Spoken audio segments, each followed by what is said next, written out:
Hello and welcome to HTMi's podcast. Today we have the pleasure of speaking with Janet Landey, an event architect from South Africa. Janet is also a member of our Hospitality Industry Leaders Advisory Board. Hi Janet. Hi. Lovely to have you here in Switzerland and here at HTMi. Excellent, and thank you for the snow. Only What a wonderful, wonderful setting. You're coming from 30-degree temperatures. Absolutely. Now, we talk about events industry. We talk about the meetings industry. We talk about the MICE industry. What is the difference between everything? Look, events, the scope of events is huge. There's complexity of events and the types of events. So you might have hallmark events, you might have iconic events like World Cup, Olympic Games, for example. You'll have social lifestyle events, weddings, funerals, business meetings, conferences. You'll have marketing events. There's just a whole scope of events. And obviously you get event organizers who specialize in different levels. On top of it all, what's so exciting is you've got an entry level where you come into the event value chain. You might be a technical supplier, you might be hiring, you might be an entertainer, you might be a speaker.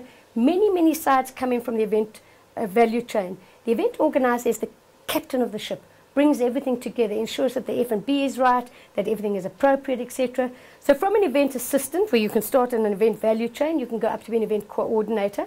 An event coordinator will always work under an event manager, and an event manager then is able to manage a full event. You get event producers who are able to manage a number of events within an event, and it is just a really exciting process. We started on, as a result of the work with Joe Goldblatt, we then started something called MBOK, the Event Management Body of Knowledge, with a fantastic team of 7 people. And with that, they took the difference between project management and event management is design. So you took the administration domain, marketing, operations, and risk. And the difference with the events is the design element.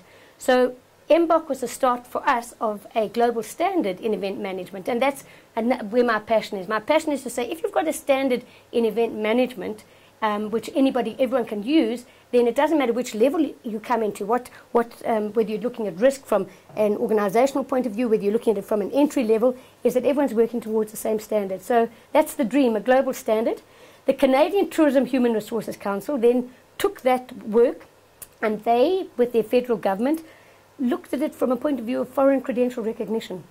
In other words, how could they use a standard to ensure that if people were coming to work in another country, that in fact that it would be up to the same standard. So we are really lucky as a result of the MBOK work and the Canadian Human Resources Council is we now have a global standard called EMICS, Event Management International Competency Standard, and we are just starting to pilot it. The service is CETA in South Africa, which is part of our Education Training Authority. They are actually aligning South African standards to it. And we are just really looking forward to being able to see how a global standard can be of benefit to everybody. Why do you think it's important to have global standards in the industry? I think it's in terms of you've been able to work in different countries, people to be able to trust the system. We say that our industry could be, it grows from a point of view, if you look at the disasters that have happened, people getting killed, a crowd crush, whatever it is so that government would then start to regulate. The South African government has in fact started the process, and we have a law, it's called the National a Bill on Safety at Events, and with that comes a standard, which is health and safety at live events. And if you look at it, that is only about the risk side of it, the emergency side of it, the safety side of it. But in terms of event management, you've got the financial risk, you've got the reputational risk, you've got everything that goes with doing an event. The scope of it is huge. And that's why, again, MBOK as a body of knowledge was phenomenal. And now it's basically saying people they trust you. The nature of events is esoteric. So when they come to you, whether it's an event organizer, or whether it's a wedding, whatever it is, they trust you. When they come as an event organizer, make it nice for me. And, of course, it's in your hands, and nobody knows the scope of events.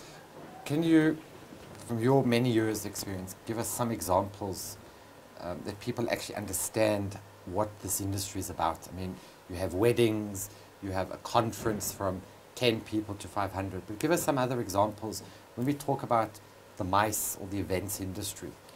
Well, you know, when you look at the events industry, something like the World Cup, which has just recently been in South Africa, and I was privileged to be part of different sides of it. One was the the National Communication Partnership, which was what was the message from a government point of view, how were they trying to include everybody. And we were working with graduates, students on it, and they started the Fly the Flag campaign in South Africa. And what was so amazing about it, the students were there, first 300,000 flags that they gave out at the airports, did face painting, makarappas. And you kind of look and you think like, wow, how do you mobilize a nation like that? Well, their vision was unbelievable. This was the South African International Marketing Council, because as we saw, it was at the end, they mobilized South Africa. We were proudly South African. We flew our flags, etc., and everybody was a part of it. So you get big events like that, and again, like Olympics, etc., but you also get iconic events that are made by the place, like the Rio Carnival, for example, or the Edinburgh Festival, the tattoo, the fringe events. And economies in those areas are driven by those events. So events have got a huge role to play in terms of destination marketing and for people actually coming to the events, conferences, exhibitions, huge, bringing buyer and seller together. The opportunities are huge. And often people say to us, what about technology? Will that change everything? Will we not look at people and say, we won't need to see face-to-face? We have to be absolutely honest. Nothing will replace that one-on-one, like on this board where we are in Switzerland at the moment. You will never be able to replace the relationships that you can build at these very events. I'm going to come, it's interesting you mentioned technology. I'm going to come to that in a moment. So you were saying that an event could be anything from 2 people up to an Olympics, a World Cup, where that event is attracting millions of people. Now, you have your global events, your World Cups, your Olympic Games.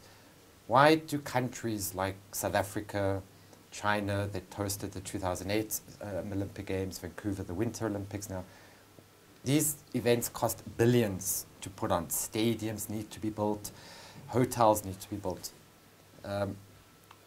In your opinion, why do you think these countries, cities invest so much money? What is the outcome they want to achieve after the event is finished? I think the thing that you absolutely cannot put a cost to is that sense of belonging, that communitas, that brings a nation together, yes.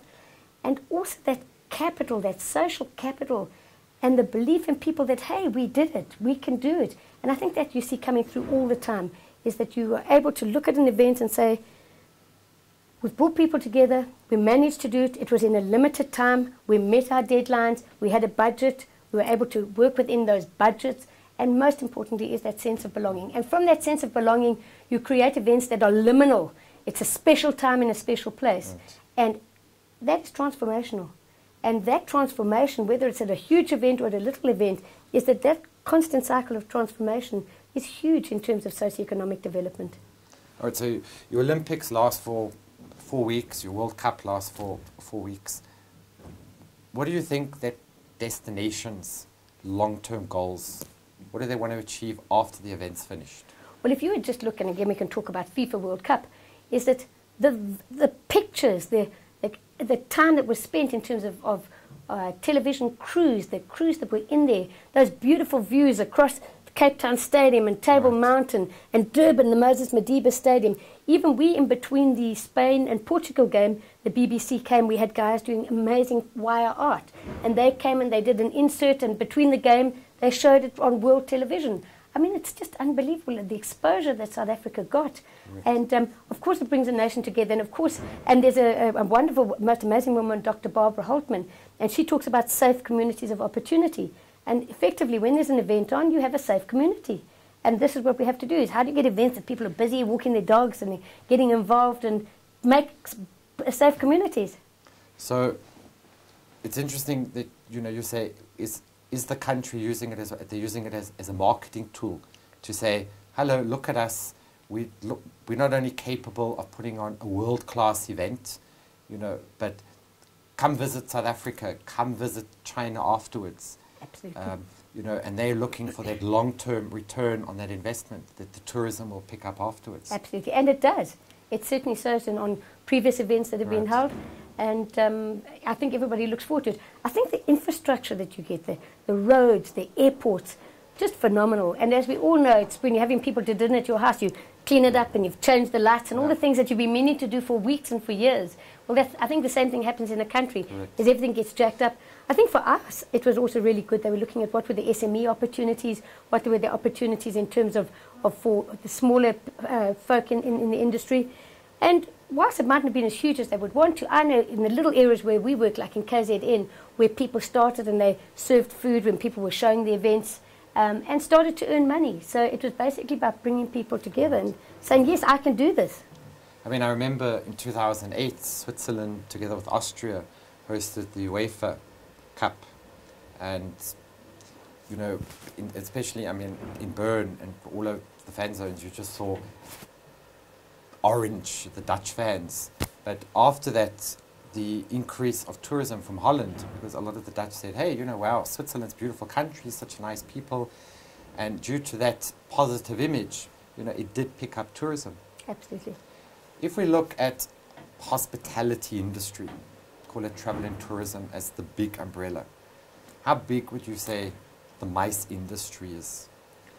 Do you know, I think that the MICE, your meetings and conferences, incentives and that's only a small portion of it. I think events nowadays has been looked at not so much from a tourism point of view. You can have event tourism, but you're literally looking at it from a point of view of the economic benefits of it. It is absolutely contributing towards local economic development. It's contributing towards the GDP, etc. So it is actually being viewed as, it is a growing business. It's professionalizing. It's even though in the old days when they had events from the from since time began, is effectively they are looking at them more from a professional point of view and from meeting the objectives that people have. Why do people get together? What are the outcomes? People are always asking, what are the outcomes? We're busy, everybody nowadays. We need to be able to know, why am I doing this? What is its purpose? And that's what events do. You design an event to meet an objective. So, you know, besides, you mentioned the economic factors. Let's take a convention that's being hosted in a city, 50, 100,000 people, a World Cup. What other industries would you say are benefiting from this industry? Well, huge. If you think right from the transport, the heads in beds, the restaurants, the eating, the entertainment, the souvenirs, the shopping, it is just huge. Particularly when conferences come, what's really nice, like if you look at FIFA, FIFA is an association. And when an association decides to bring a conference or an event to a country, it's fantastic because they then say to their sort of 200,000 odd members or supporters, come to our country. So I think that association work is great work. And if you think of every association, whether we're the potato fighters or the conference on large dams or whatever it is, if countries can invite and bring those people to your country, it's amazing. I think South Africa is great. We've got space. We've got beautiful new conference centres coming. We've got there's a huge we've got a huge focus on skills development, and events creates at every single level. There's an equality about events. So if you're watching the gate and you, for example, the Cricket World Cup, we trained the volunteers. It was a pro bono exercise, and the camaraderie between a CEO and a guy who was from a township was unbelievable. You know, are you watching the gate there? Can I get you some coffee? Events is all about equality. Fantastic.